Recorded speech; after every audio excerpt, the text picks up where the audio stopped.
Good morning, YouTube. It's Tuesday morning, start of a week. So I got back. Last month was a good month. I haven't ran my numbers 100%. I did not reach my 27,000 gross goal that's gross. That's not my gross, but that's overall. I came really super close.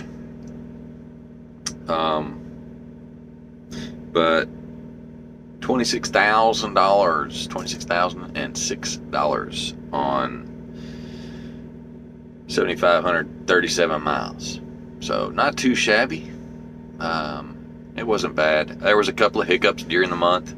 I had, let me see. Let me put this on because I think there's going to be some interference noise here. I don't know how this phone does with this heater and APU running, so we'll give you a little bit more volume here. Anyway, so on 7,537 miles, I had approximately almost $3,100 in fuel I spent for that month. There was 1 week I had to take off early. I had a doctor's appointment on a Monday a couple of weeks ago. Everything checked out really well. So I don't know. They put me out and I woke up and they said, "You're good to go." So one of them old people things. So I still got to get a cavity fixed. So I'm gonna have to.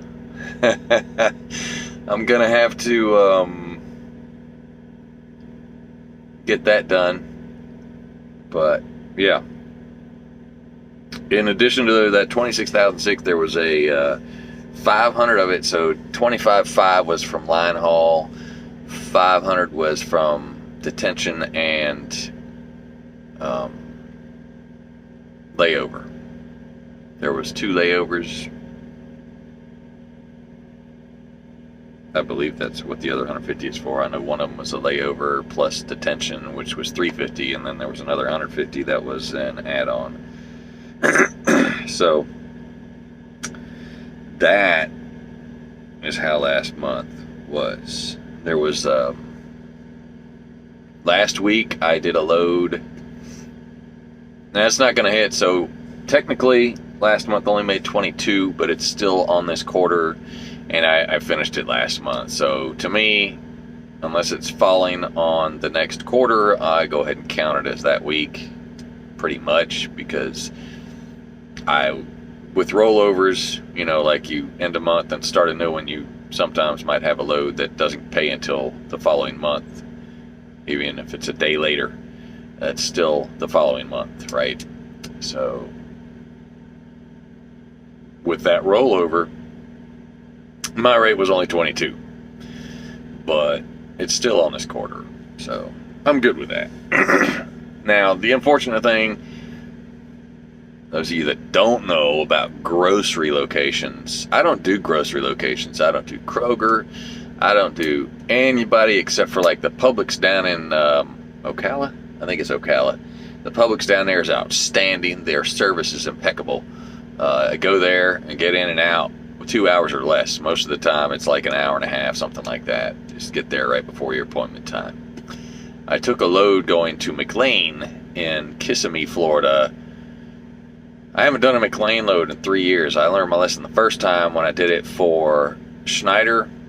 When I worked for them, I booked a load going to the McLean in Ocala. No, Ocala, it wasn't Florida, it was Alabama. It was McCalla, I believe, Alabama. I think that's where they were. But it was a load of paper towels. They had damaged boxes. Had to get a claim filed. I was able to get some, well, they weren't paper towels. They were like the hand towels that you pull out of the thing at some of these truck stops.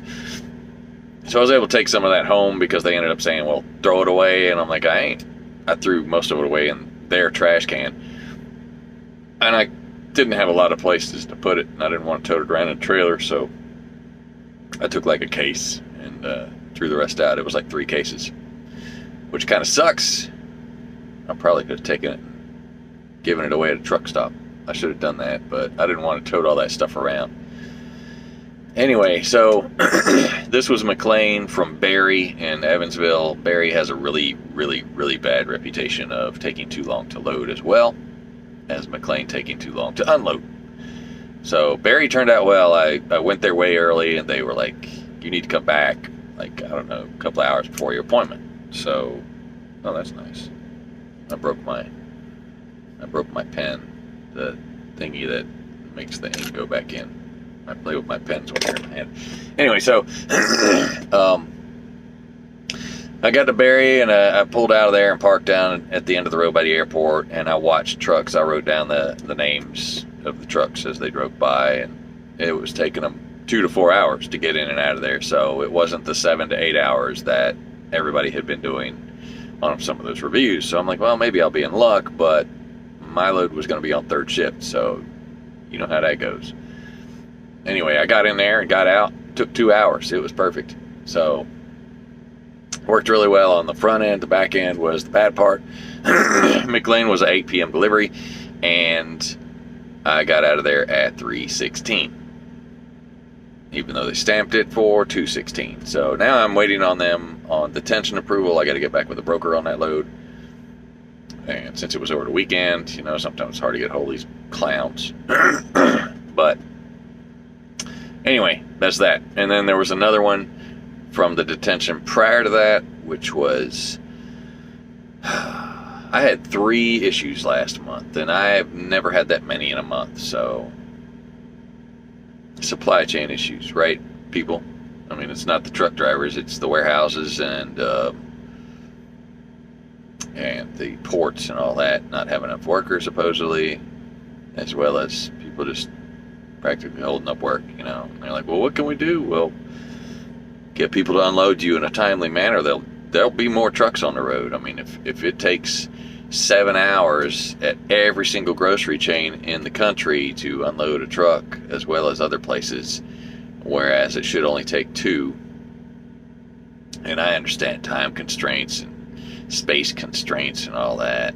There's really not much control over that in some places. I mean, in other places, it's just pure laziness inside the building, and I've been there. I've seen it. I worked in warehouses for 3 decades. So, anyway, I digress. The other issue was a pallet place. CHEP is usually really good, but I usually haul new pallets or pallet products, like the pieces of wood that they make the pallets with, and I don't have an issue when I haul those. I hauled some used pallets, which were grade C or something like that, from grade A, grade C. I don't know what grade they were. They were the lowest, one of the lowest grades of pallets. And that guy even told me, he said, you know, if they were grade such and such, he's like, just get them to change them to grade such and such, and we can unload you right now. See, we don't have any of those. They were overflowing. They had way too many of the poor grade pallets that need rebuild or selling off to other people or something like that. I don't know. But their warehouse was full, and they weren't taking anybody at all that week. There was at least 8 of us that got turned away. So I sat there and waited and waited and waited. They finally resent me to another CHEP place 150 miles away or something like that. I don't know. So I got a layover and a detention. I should have got 2 days layover, but they only gave me 1 because brokers suck, and you know, they probably charge an arm and a leg for that part, but whatever. I got what I could out of it. And then the other one was, I went to a cabinet place somewhere in Georgia, taking cabinetry to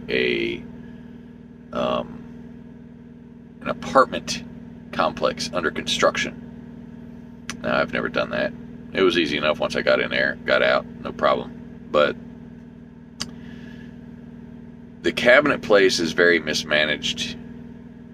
They had started production on the product I needed, and then stopped production, and then started to back up. So my product wasn't 100% done. The guy had me loaded pretty quick, except for the last few pieces that were supposed to be loaded on my truck. So yeah, that's supposed to be employee parking for the restaurant, not for you. This guy's dressed in hunting gear, about to go drive his truck. I guess he's hunting a load. So, 3 delays, 3 different loads, and that's how my month went. So we're starting a new month. I'd shoot for 27, but I'm not going to get anywhere near that. This is vacation month. I will be taking off at the end of the month for Thanksgiving. Kind of taking off. I mean, I'm working. I'll probably be working through. I'm going to take a day off this week, run through the house, and book it back out of there. I'm not really going to have time to do anything. And then work some more, and then take off right around near Thanksgiving. It'll probably end up being a week and a half that I'm going to be taking off. So I'm going to lose some time there. So what does that give me, like 20 days? So my projection is like 20 to 22 on this set. If I can get a load out of here. I'm currently looking for ammo for my rifle. Well, not now. I'm actually looking for a load right now. But I did pretty good last month. I got what I was shooting for. I got my goal. The reason I didn't get the 27 goal was because of the doctor's appointment threw me off. It ended up making me take a couple of... Oh, it wasn't a doctor's appointment. It was a stupid Chet people. And because I lost pretty much a whole day there. And that was a 5 p.m. delivery. I got there early. They said they wouldn't take me. Well, first they kicked it back out. They kept kicking it out. And then they told me they wouldn't take it at all. So, and then I pretty much sat the whole day waiting for them to guide me where I needed to go, because I didn't get the information on where we needed to go until 2 or 3 p.m. in the afternoon. So I did lose a whole day there, and I was averaging like 11 to 13 a day. So I would have hit 27 easy. So, not too bad. Not too bad. Now they're trying to push back a little bit because, you know, it's that time of year, but I don't care. I'm still asking for the rates I'm asking for, because I'm not letting... You're not going to tell me what I'm going to haul this freight for. I understand the market's down a little bit. I might come down a hair, but not doing that, man. I'll come down a wee bit. A wee bit. Oh, shut off. As far as my Pittsburgh Power, so I bought this stuff.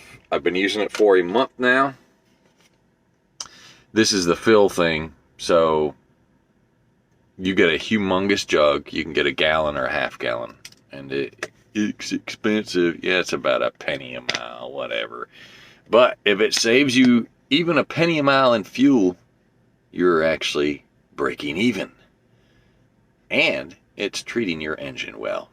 So I'm not a paid advertiser for this stuff, and I have no proof that it works yet at all, even after a month.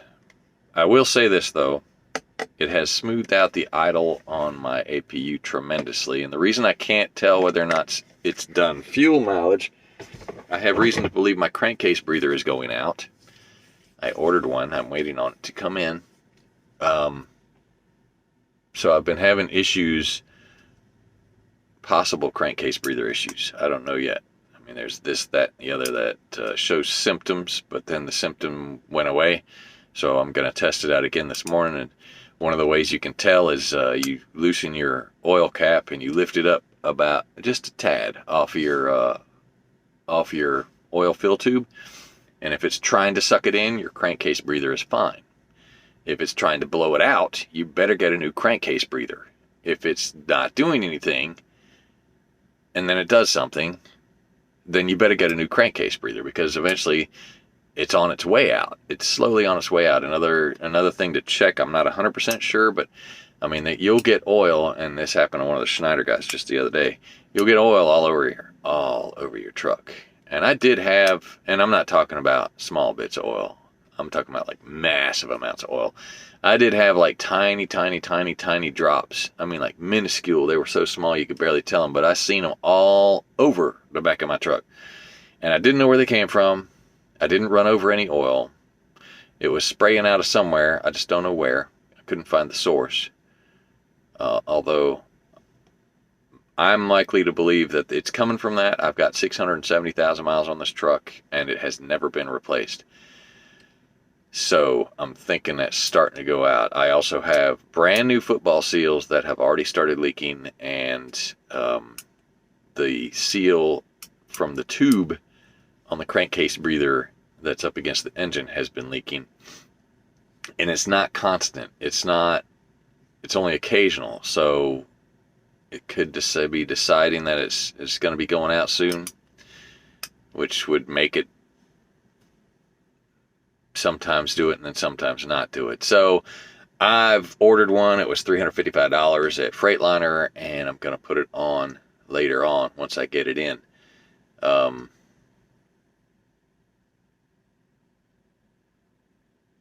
But as I was saying on the Pittsburgh Power stuff, I don't run my air.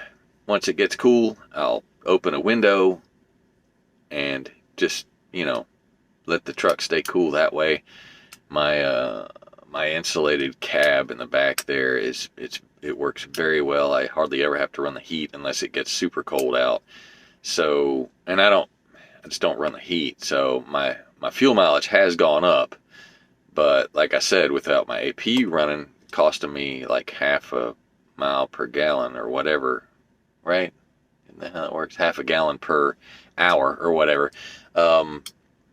With my APU not running because of the way I run it, it's really hard to tell right now whether I'm getting anything. I think I have more power, but I'm not sure because of, I think the crankcase breather's going out, and that can suck power out, and other issues. And I did lose some oil, and there's no evidence of where it's going other than out the side of the engine on the football seal side, on the driver's side, and the crankcase breather tube side. So, and I know it's going out there. It's just a really, really slow loss.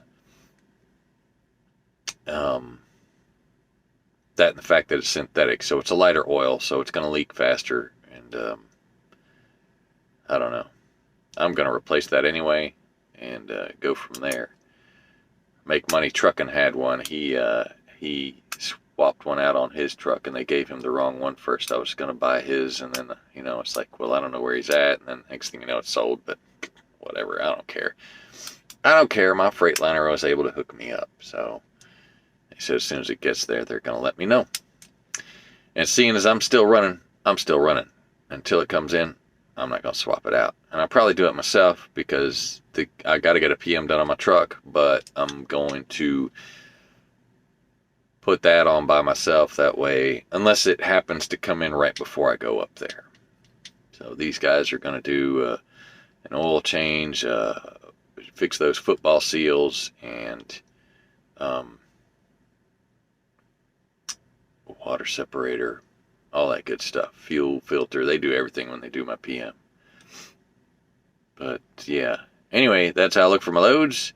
That's what I got going on, and I'm running up into 30 minutes. But I will say this, the Pittsburgh Power has eased up the APU. So far, that's good. It only sputters occasionally, and that's way occasionally. It's very rare. So it is working. How good it's working, I don't know. I kind of wish I had some way of looking at, but this truck has been very well taken care of. So in any case, if this stuff does what it's supposed to do, it will prolong the life of the engine, even though the care and the PM that was taken on it will have prolonged the life as well. So that is all I got, folks. It's been 30 minutes. It's been a joy speaking to you. Anyway, y'all have a blessed day.